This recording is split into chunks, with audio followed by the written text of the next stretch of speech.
8-gallon air compressor. I found a fix for the broken regulator knob. If anybody's curious,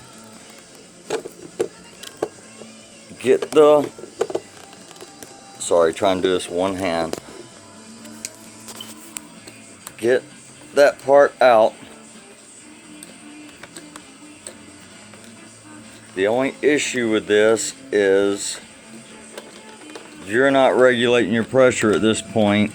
You're just having it at full or wherever. What I did was pulled out this button. Hang on a second.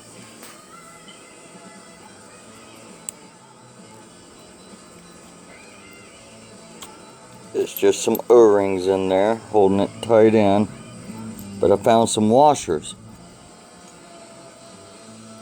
that fit in there quite snug. Put those in there. Put that back in.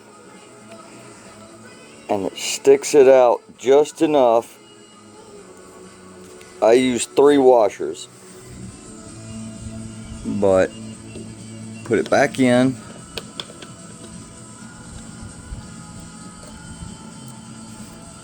And it does push in the valve enough to get your airflow.